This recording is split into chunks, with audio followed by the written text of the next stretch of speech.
Hello there, my friend. You're listening to the Sort Yourself Out podcast. This week, we're discussing how one wee human can change the world. Oh, and I mean you. I'm your host, Janine Hunt, natural health therapist for over 30 years, hypnotherapist, lifelong student, and spiritual seeker. I like to seek out the most effective practices and techniques that provide the greatest bang for my buck and the fastest route to freedom from whatever is holding us back. I can't wait to share with you these powerful techniques so that you too can sort yourself out, know deeper meaning in your life, and best of all, a sense of inner peace. So let's get started. Well, hello there, and thank you so much for joining me today.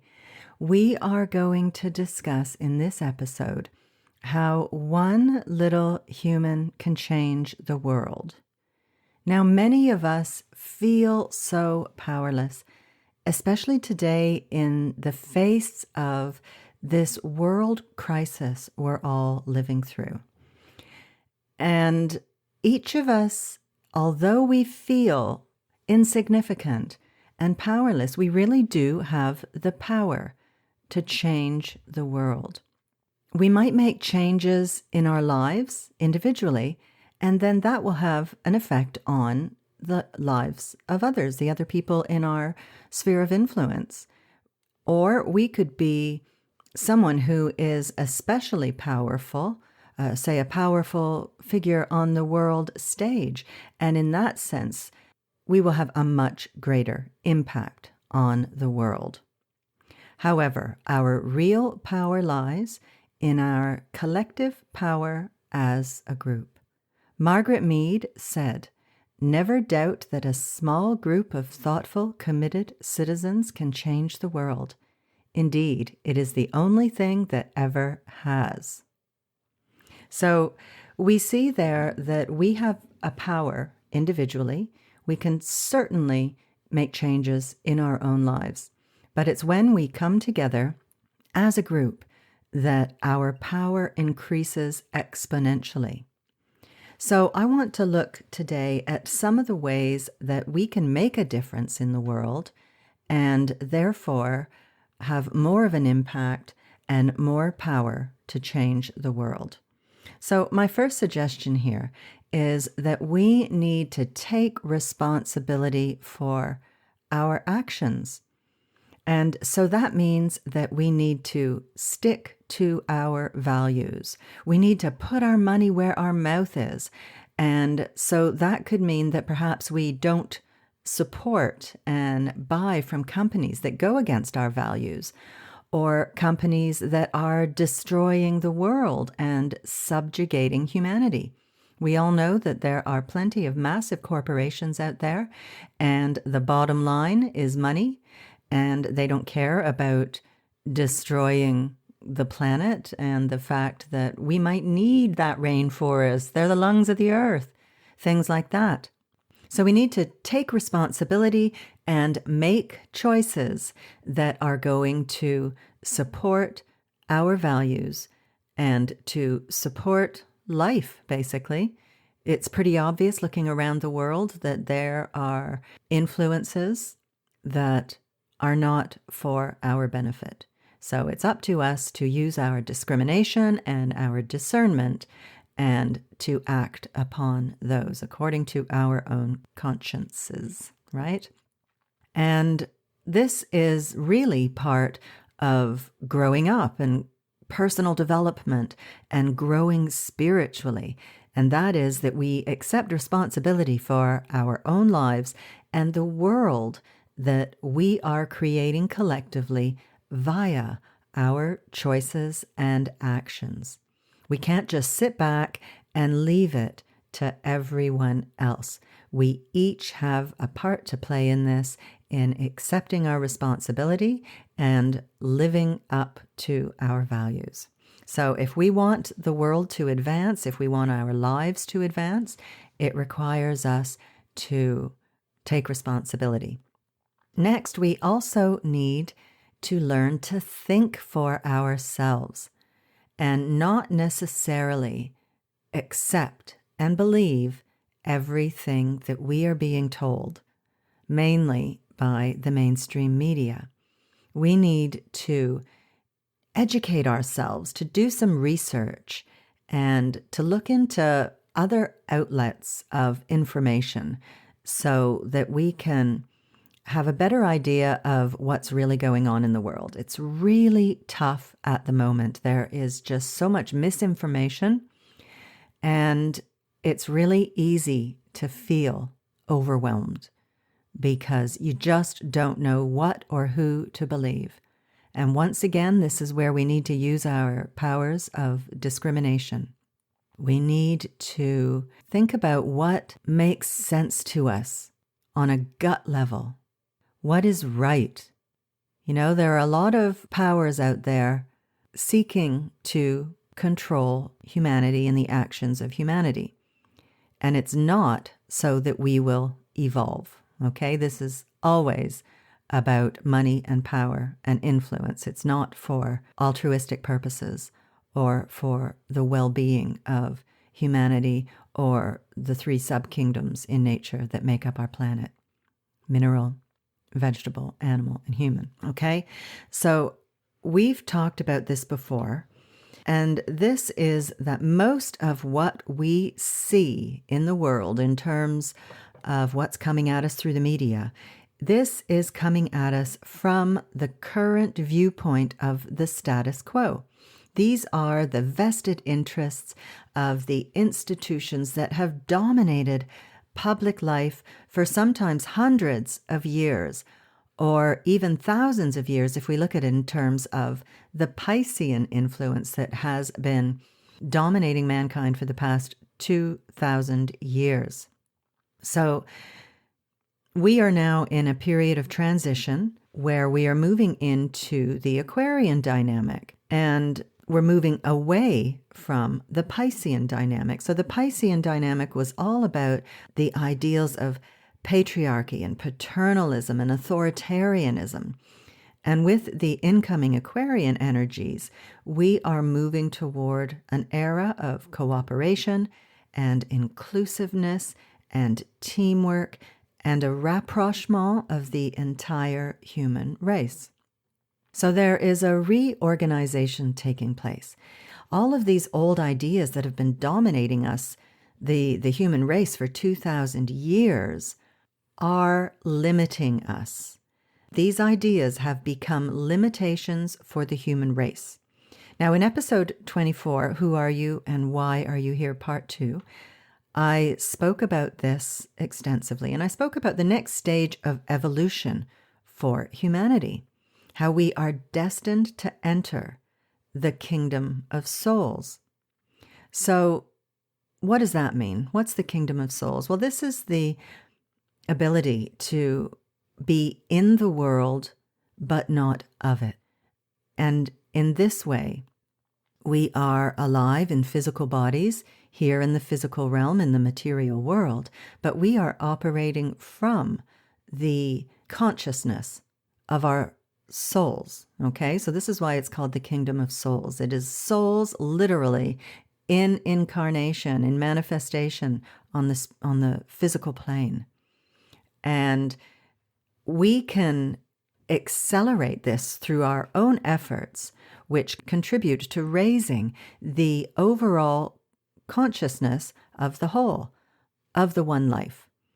And if you want to learn more about doing that, you should also have a listen to episode 27, How to Accelerate Your Personal and Spiritual Growth.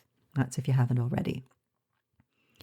So when we are operating on a soul level, as a soul-infused personality, as it's known in the ageless wisdom, then we are bringing the consciousness of the soul and anchoring it onto the planet through all of our actions and behaviors. We are literally the living embodiment of the will and purpose and power and love and wisdom of the soul in action. Okay, so that is the next phase of development, of evolution for the human race. So that is when we will collectively enter the fifth kingdom of nature. Right now, we're the fourth kingdom of nature. Anyhow, like I say, I talk about a lot of that in both episodes 23 and 24, which is a 2-part series on who are you and why are you here. And so intrinsic in all of this is the idea that we need to sort ourselves out. Because when you sort yourself out, when you free yourself of your hang-ups and your illusions, then your own well-being, your level of consciousness radiates out and uplifts everyone around you. Because we are vibratory beings. We literally radiate our level of consciousness via our aura. That's what our aura is. Our aura is not our energy body. That's the etheric body. Our aura is our radiation. Okay, this is the state of our physical, emotional, and mental radiations.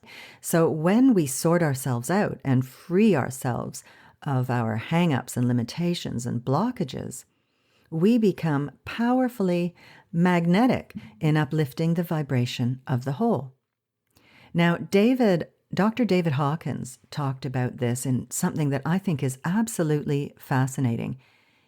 He developed a map of consciousness in which he calibrated the levels of consciousness and a whole lot else. Basically, he calibrated ideas and statements and people and music and everything but the kitchen sink on a scale of 1 to 1,000. Now, lowest on the scale was a bacterium at 1, and highest at 1,000 were our great spiritual avatars like Buddha and Jesus Christ and Krishna and Zoroaster. So on this spiritual, or on this map of consciousness, below 200 are negative emotional and consciousness states. And at this level, people tend to be unable to take responsibility for themselves and their actions. They are basically what he would call non-integrous. So they act without integrity. And then starting at level 200, which is the level of courage, and on up to 499, we have the levels of integrity and progressively increasing levels of positive energy and thinking and reason. At consciousness level 500 and beyond are the levels of love and peace and enlightenment. So Dr. Hawkins established that only 15% of the world's population is above this critical consciousness level of 200.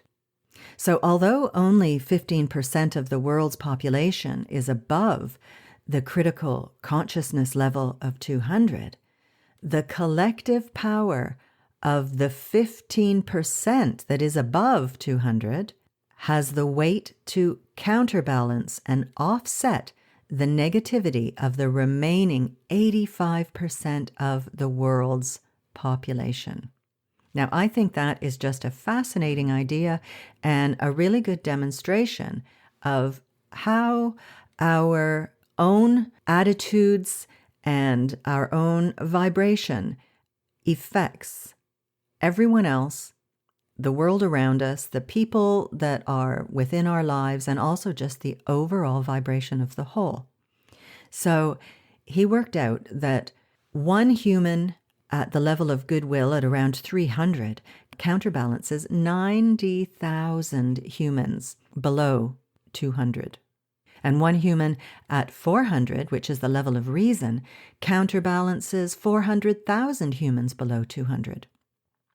One truly loving human at level 500 counterbalances 750,000 humans below 200. One human at 600, which is the level of peace, counterbalances 10 million humans below 200. And one enlightened human at 700 counterbalances 70 million humans below 200. And then one avatar at the level 1000 counterbalances all of mankind. Wow. So we need another one of those, I think. Anybody out there who's waiting in the wings, come on. So he determined that the consequence of this counterbalancing is that the overall consciousness level of humanity is at 207, and this is despite 85% of the population being under the level of integrity at 200. So when we raise our consciousness, we do have an effect because we are one in consciousness. I know it certainly doesn't seem like it on the physical level, but on the inner planes of consciousness, we are one.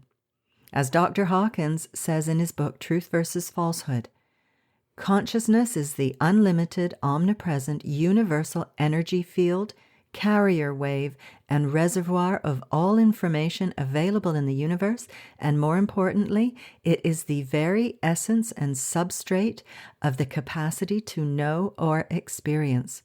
The field records or imprints all aspects of life in minute detail. And we are all connected to this field, okay? We are connected to this field via our own energy bodies, our etheric bodies, which are a part of the etheric body of the planet, which is a part of the etheric body of the solar system, okay? So on the inner planes, we are all connected. And therefore, when there are enough humans of high consciousness alive on the planet, we will create a critical mass or a tipping point where the separative ways that dominate human life and that really governs life on Earth these days, these will be replaced by the reality that currently governs us only on the inner planes of existence, on the soul level. So every little human counts. Now, you might feel overwhelmed by the negativity and ignorance in the world, but remember, your own power to uplift yourself, to sort yourself out, has an immense power to offset the lower levels and to lift us all up. Nice, right? Okay, well, I am going to wrap this up in a minute, but first I just want to do a quick recap before I do. So, the ways that we can change the world: sort yourself out, clear out your psyche of all your hang-ups and limitations, do the inner work. Now, all of my podcasts are based on this one theme. It's called Sort Yourself Out. So go back and listen to lots of my other episodes because I go in depth on various practices and techniques and themes and ideas and ways that we can sort ourselves out. This is a path. You start sorting yourself out and you are literally unfolding your own personal and spiritual growth. Okay, next, meditate. That is the best consciousness-raising practice there is. It is the number one way that you become aware of your unconscious or subconscious conditioning, all of those automatic behavior patterns that are governing your life and motivating the things you do. You need to become aware of all of those. And meditation is fantastic for revealing to you the contents of your mind. It is also a fantastic way for learning to observe the contents of your mind. And when you can do that, there's that little magic moment, the little miracle, where you realize that you are not your thoughts. You are not your emotions. You achieve this detachment where you can observe what is going on and not be caught up in it. And this is a big part of being in the world and not of the world. So if you don't meditate already, I recommend that you start. Next, take responsibility and think for yourself. Doing what you're told is so old age, darling. Yes, for the most part, you need to abide by the laws of the land. But human society does not advance by adhering to the status quo. The old crystallized ways that we've been living with for the last couple thousand years, all of these systems that govern us now, have become limitations to the human spirit and human evolution. And they need to be replaced with new ways in which we can grow and evolve as a species and a planet. Now, also, you might want to look at how you can serve the world. Now, what is your unique contribution? Because we all have one, without exception. Each of us, across all of our countless incarnations, has been developing gifts and talents and skills. And nothing is lost in the life of the soul. With each incarnation, we continue to develop and cultivate these special areas of interest to our own souls. This is what the world needs. The world needs your gifts and your contribution, without exception. Okay, you have them, and you are here to share them with the world for the benefit of all. Okay, the world is counting on all of us to do that. Now, we also serve via our moment-to-moment choices and decisions. It's an ongoing, never-ending exercise of choosing what is good for the group. That's a really good way of developing your discrimination muscle. What is good for the whole? We're moving away from self-interest and materialism and all of the ways that we are fulfilling our selfish desires, and looking at what is good for the group, what is of benefit to the greatest number. So this week, I want to give you something to help you to raise your vibration. We've been talking a lot about the vibration of our consciousness, the levels of consciousness. So I want to give you something to help you raise your vibration and to share love out into the world. Now that sounds nice, right? I love that idea. So I have created a short 5-minute guided meditation called the Inner Smile. And it's totally free for you to download, and it will give your mood a boost. It gets your endorphins flowing, and it really revs up your good vibes. And in the meditation, you are guided to then radiate these good vibes out into the world for the upliftment of the world. So give it a try. Like I say, it only takes 5 minutes.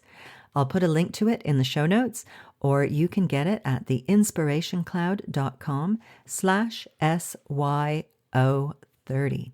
And if you look around my website, particularly on the individual podcast pages, you'll see in the sidebar that I have a whole bunch of freebies that you are welcome to download, okay? We have a meditation guide. We have a visualization guide. There's the Quantum Liberation Spa guided meditation, okay? We have all sorts of goodies to help you uplift your well-being. As well, you might want to check out episode 25 of the podcast, Seizing the Opportunity of the Current World Crisis, where I discuss many ideas that are related to this episode today about the power of the combined thought life of humanity, and also the incoming Aquarian energies that will condition the consciousness and evolution of mankind for the next 2,000 years. So if you're interested by all that, go check that out. And also the episodes, I think it's 23 and 24, about who are you and why are you here. And just don't forget, everything I'm talking about in the Sort Yourself Out podcast is about uplifting your well-being. My mantra, uplift yourself, inspire others, transform the world. Okay, that's what all of this stuff is about. So if you are interested in learning more deeply about all of the things that I talk about in this podcast and about learning practices and techniques to take you further on your spiritual path or to amplify your well-being and your positive impact in the world, why don't you sign up to the waitlist for my upcoming Inner Circle membership, where I will be including all sorts of premium content.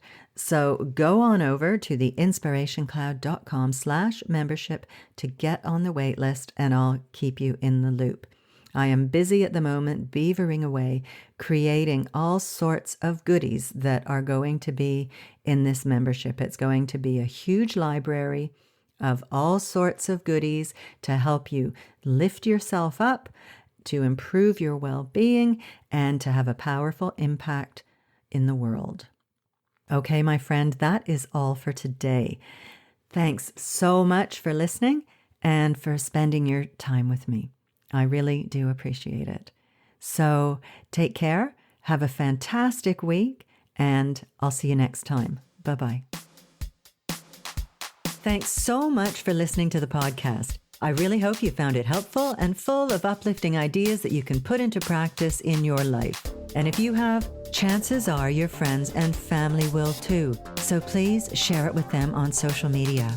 You'll be helping them to sort themselves out, because I bet you think they need it, right? But seriously, you'll also be doing me a huge favor, and I will be eternally grateful for your generosity. It would also be lovely if you would leave me a review on iTunes. Preferably a nice one, please. And don't forget to subscribe to the podcast while you're there. If you have any questions or would like me to address a certain topic, I'd love to hear from you. You can email me at info@theinspirationcloud.com. Have a good one, folks. Thanks again, and I'll see you next week.